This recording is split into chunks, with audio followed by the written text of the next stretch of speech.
30 மே அன்னைக்குங்க 3 விதமான உரத்தை ஒரு செடிக்கும் தனித்தனியாக போட்டு பார்க்கலாம், ரிசல்ட் எப்படி இருக்குன்னு பார்க்கலான்னு போட்டோம். இந்த செடிக்கு வந்து கிச்சன் கம்போஸ்ட் தான் போட்டிருந்தோம். பார்த்திங்கனாவே நல்லாவே வித்தியாசம் தெரியுது, ஒரு 4-5 நாளே தெரிஞ்சுது. ஆனால் எறும்பு தொல்லை தான் வந்து ரொம்ப அதிகமாக இருந்தது.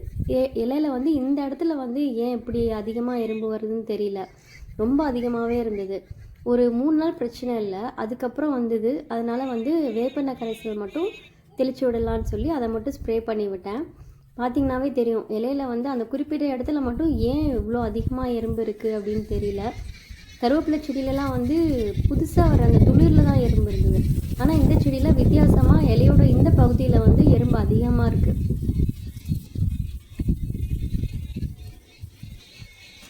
ஆடிப்பட்டத்துக்கு இன்னும் டைம் இருந்தாலும் சரி இப்போயே கொஞ்சம் விதை போட்டு பார்க்கலாம், எப்படி வளருது என்னென்னு பார்க்கலான்னு தான் போட்டிருந்தேன். நல்லா தான் வளர்ந்துருக்கு, ஆனால் எறும்பு தொல்லை தான். சரி பரவாயில்ல, வேப்பெண்ணெய் ஸ்ப்ரே பண்ணிடலாம், இதுக்கு மேலே விட்டோம்னா செடி தாங்காதுன்னு ஸ்ப்ரே பண்ண ஆரம்பிச்சிட்டேன். எறும்பு அதிகமாக இருந்த அந்த இடம், அப்புறம் இலைக்கு அடிப்பகுதியிலலாம் கூட நல்லா தேய்ச்சி விட்டு க்ளீன் பண்ணுற மாதிரி ஃபுல்லாக ஸ்ப்ரே பண்ணியாச்சு. எனக்கு வந்து எப்போவுமே மழை பெய்கிற டைமில் மட்டும்தான் என்னோடய செடி வந்து பார்க்குறதுக்கு இந்த மாதிரி இருக்கும். ஃபஸ்ட் டைம் வந்து யூஸ் பண்ணுற உரத்தினால, அதுவுமே வீட்டில் ரெடி பண்ண கிச்சன் கழிவு உரத்தினால செடி இந்தளவுக்கு பார்க்குறப்போ வந்து ரொம்பவே சந்தோஷமாக இருக்குது. எப்படி இருந்த செடி இன்றைக்கி வந்து ஜூன் 11, இன்றைக்கி வந்து காலையில் எடுத்தது தான். இது எப்படி இருக்குது பாருங்கள், நல்லாவே வேலை செஞ்சுருக்குன்னு தான் சொல்லணும் இந்த காய்கறி கழிவு உரம்.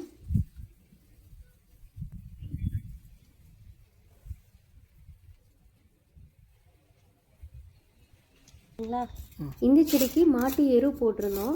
காய்கறி கழிவு உரத்தை கம்பேர் பண்ணுறப்போ இதோட ரிசல்ட் வந்து கொஞ்சம் பரவாயில்லாமல் தான் இருந்தது. அந்தளவுக்கு வந்து நல்லா வளர்ந்துருக்கு அப்படின்னு சொல்ல முடியல, ஆனாலும் இருக்குது, வளர்ச்சி இருக்குது.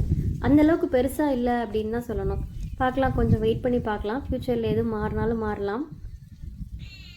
இந்த செடிக்கு வந்து மண்புழு உரம் கொடுத்துருந்தோம். ஒரு 4-5 செடிக்கு மட்டும் மண்புழு உரம் தனியாக கடையில் வாங்கினது கொடுத்துருந்தோம். அதோட ரிசல்ட் பாருங்கள் எப்படி இருக்குன்னு. பரவாயில்ல, இதுவுமே நல்லா வளர்ந்துருக்கு. மாட்டு எரு பயன்படுத்தி வந்திருக்கிற வளர்ச்சியோட இது வந்து கொஞ்சம் பரவாயில்ல தான். ஆனால் 3லேயுமே வந்து எது சூப்பராக இருக்குது அப்படின்னு பார்த்தா, வீட்டில் நான் ரெடி பண்ண காய்கறி கழிவு உரத்தை வச்சு யூஸ் பண்ண உரத்தில் தான் ரொம்ப சூப்பரான ரிசல்ட் வந்திருக்கு. அடுத்தடுத்த நாட்களில் இதில் ஏதாவது மாற்றங்கள் வரப்போதா என்னன்னு தெரியலங்க. அதை தெரிஞ்சுக்கிறதுக்கு மறக்காமல் நம்ம சேனல் சப்ஸ்கிரைப் பண்ணி சப்போர்ட் பண்ணுங்கள். இன்னொரு வீடியோவில் பார்க்கலாம். தேங்க்யூ.